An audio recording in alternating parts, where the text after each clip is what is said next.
ഇലാഹായ റബ്ബിലേക്കുള്ള short cut മുത്തുനബിയാണ്. ആ നബിയെ ഇത്തിബാഅ് ചെയ്യലാണ്.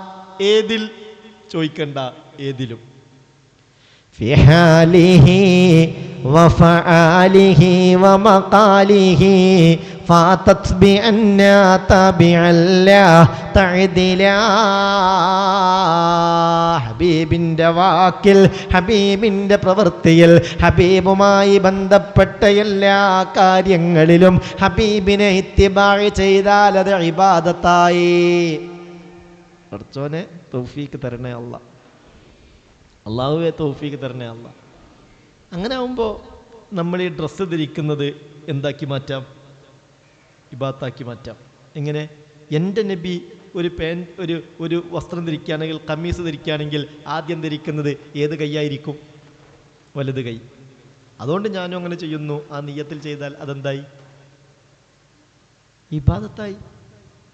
എൻ്റെ നബി ചെരുപ്പഴിച്ചു വെക്കുമ്പോഴും എൻ്റെ നബി വസ്ത്രം അഴിച്ചു വെക്കുമ്പോഴും ആദ്യം ഊരുന്നത് ഏതായിരിക്കും?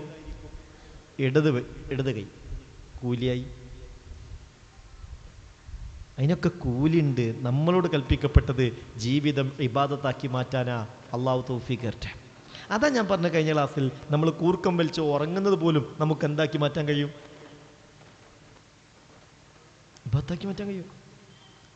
اللهم أسلمت نفسي إليك ووجهت وجهي إليك وفوضت أمري إليك وألجأت ظهري إليك رغبة ورهبة إليك لا ملجأ ولا منجا إلا إليك آمنت بكتابك الذي أنزلت ونبيك الذي أرسلت.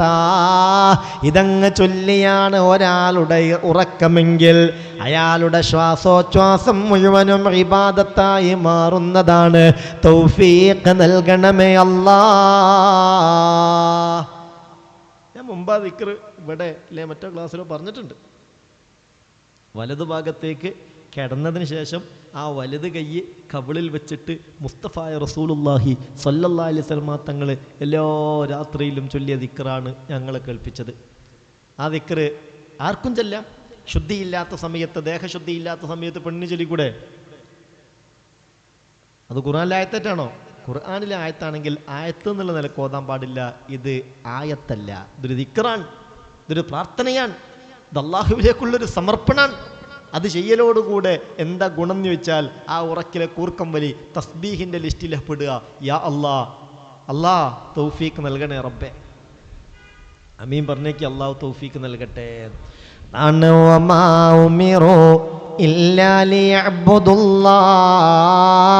ഇബാദത്തിനല്ലാതെ അവരോട് കൽപ്പനയില്ല. എല്ലാം ഇബാദത്താക്കി മാറ്റേണ്ടതാണ്. അപ്പൊ ഉസ്താദ് ജോലിക്കൊന്നും പോണ്ടേ? ഏയ്, അപ്പം അടുത്ത ചോദ്യം, ഇബാദത്ത് കൊണ്ട് മാത്രമാണ് കൽപ്പനയെങ്കിൽ അപ്പൊ ജോലിക്കൊന്നും പോണ്ടേ? ശരിയല്ലേ? ജോലിക്ക് പോണ്ടേ? ഈ ജോലിയും എന്താവും? ഇബാദത്താവും. അത് മനസ്സിലാക്കണം. ഞാൻ എൻ്റെ ഭാര്യയ്ക്ക് ചെലവ് കൊടുക്കാൻ ബാധ്യസ്ഥനാണ്. ഞാൻ എൻ്റെ മക്കളുടെ ചെലവ് ഏറ്റെടുത്തവനാണ്. അത് കൊടുക്കാൻ ബാധ്യസ്ഥനാണ്. ഇല്ലെങ്കിൽ അള്ളാഹുവിൽ നിന്ന് കുറ്റം കിട്ടും. അതെൻ്റെ നിർബന്ധ ബാധ്യതയാണ്.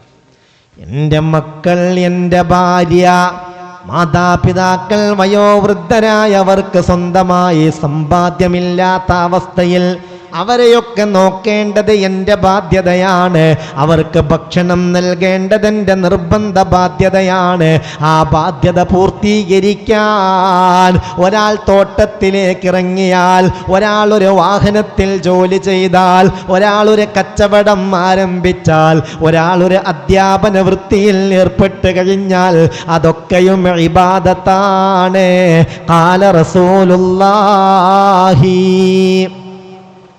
സ്വല്ലല്ലാഹു അലൈഹി വസല്ലം. അങ്ങനെ വരുമ്പോൾ ഒരാൾ രാവിലെ തോട്ടത്തിൽ വാഴ നടാൻ പോയി. വാഴ കൃഷി അറിയില്ലേ? ഇവിടെ ഒന്നും ചിലപ്പോൾ ആ വാഴ കൃഷി അങ്ങനെ ഉണ്ടാവില്ല. ഇവിടെ ഇപ്പോൾ കൂടുതലുള്ള കൃഷി ഇപ്പോൾ ഏതാ?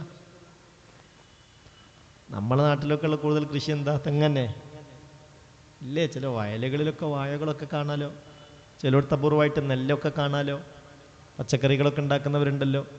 പടച്ചോൻ, എൻ്റെ ഭാര്യ, എൻ്റെ കുടുംബം, അവർക്ക് ചിലവ് കൊടുക്കൽ എൻ്റെ നിർബന്ധ ബാധ്യതയാണ്, ഞാൻ അതിനു വേണ്ടിയാണ് അധ്വാനിക്കുന്നത്.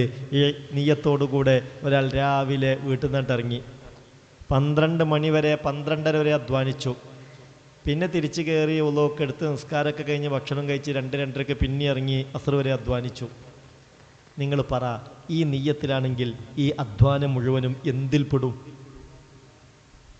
ധൈര്യമായിട്ട് പറഞ്ഞോളി, എന്തിൽപ്പെടും? ഇബാദത്തിൽപ്പെടും. പക്ഷെ ഒരു കാര്യമുണ്ട്, നിയ്യത്ത് നന്നാക്കണം. ഫർള് നിസ്കാരം ഖളാ ആക്കാനും പാടില്ല.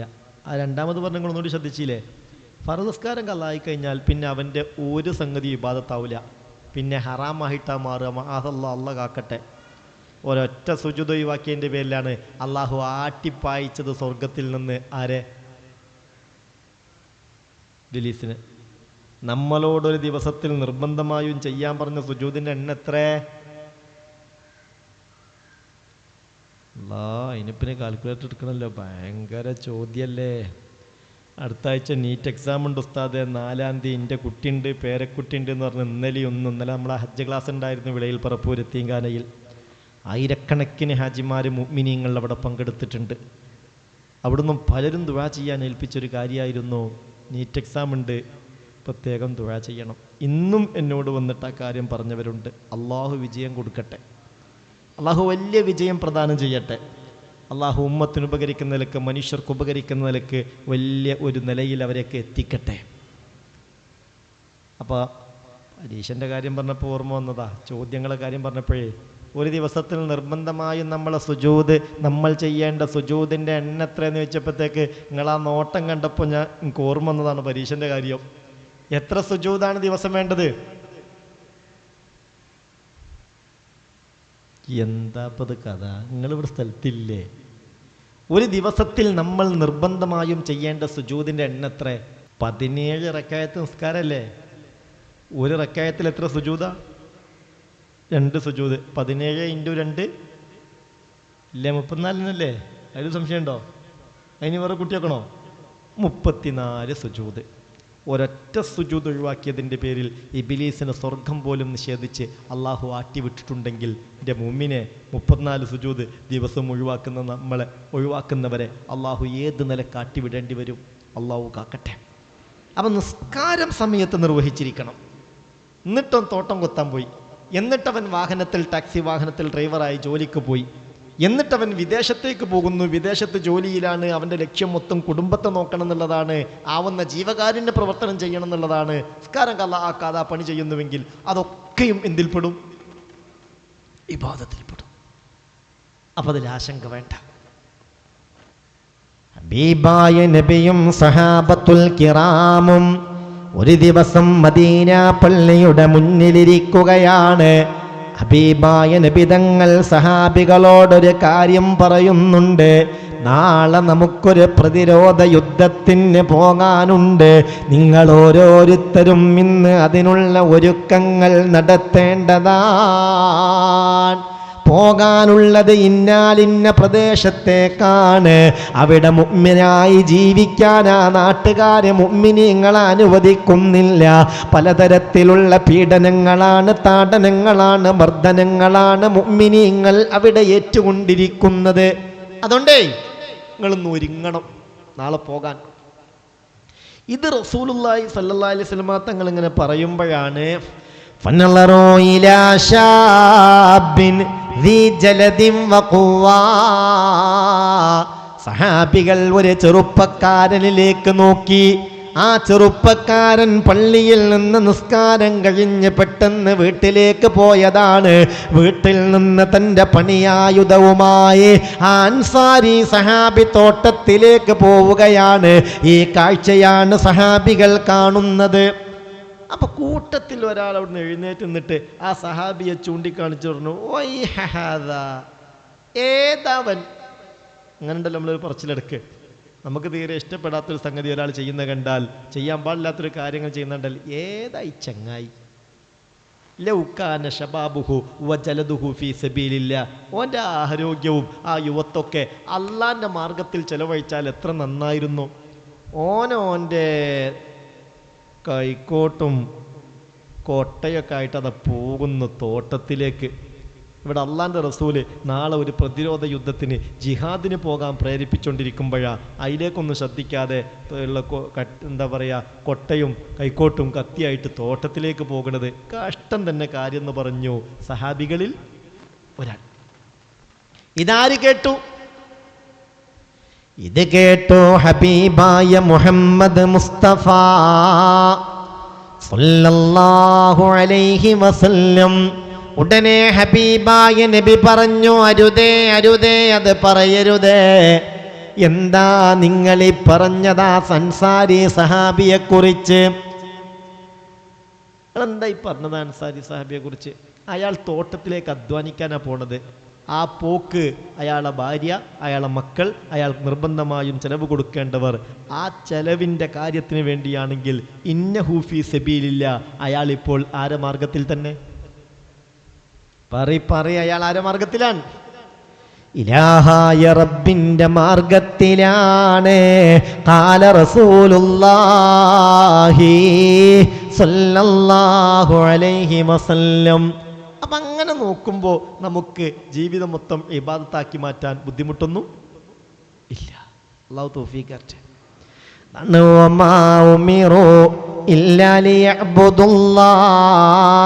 ഇലാഹായ റബ്ബിന് ഇബാദത്ത് ചെയ്യാനല്ലാതെ ഒരു കൽപ്പന അവർക്കില്ല. അഥവാ എന്ത് ചെയ്യുമ്പോഴും മുഅ്മിൻ അത് ഇബാദത്താക്കി മാറ്റണം. റബ്ബേ നീ തൗഫീഖ് നൽകണേ അല്ലാ, ഭാഗ്യം നൽകണേ അല്ലാ. നാളെ നന്മയും തിന്മയും തൂക്കിക്കണക്കാക്കുമ്പോൾ ആ നന്മയുടെ ഭാഗം ഭാരമുള്ളതാവാൻ ഇത് കാരണമാക്കണമേ അല്ലാ. അല്ലാഹു തൗഫീഖ് തരട്ടെ. വലിയ സംഗതിയാ. നിയ്യത്ത് എല്ലാത്തിനും നിർബന്ധമാണ്. നിയ്യത്ത് ഫിറ്റാവണം. നമ്മളെ ഉദ്ദേശം വളരെ പ്രധാനപ്പെട്ടതാണ്. പടച്ചോനെ നിയ്യത്ത് നന്നാക്കണേ അല്ലാ. നമ്മൾ ഈ സഹോദരിമാരൊക്കെ നിങ്ങൾ ആലോചിച്ചിട്ടുണ്ടോ വീട്ടിൽ അവരുടെ അധ്വാനങ്ങളെക്കുറിച്ച്?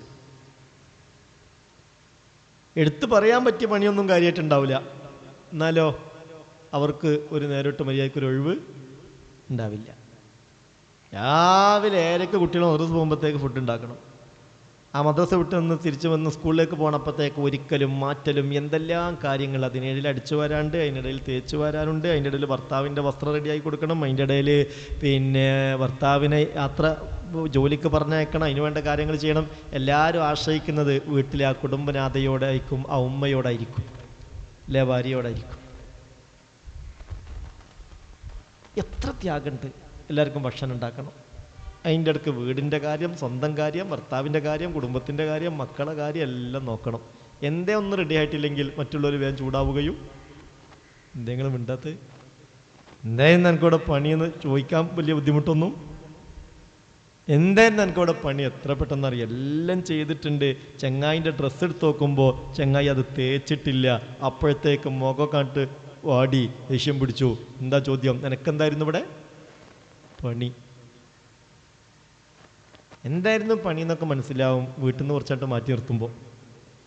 അല്ലെങ്കിൽ ഒരു ദിവസം വീട്ടിൽ നമ്മൾ നിൽക്കുക, മക്കളും നമ്മളും വീട്ടിൽ നിൽക്കുക, അവർ 2 ദിവസം പുറത്തൊന്ന് പോയി വരട്ടെ, അപ്പം മനസ്സിലാകും വീട്ടിൽ എന്തൊക്കെ.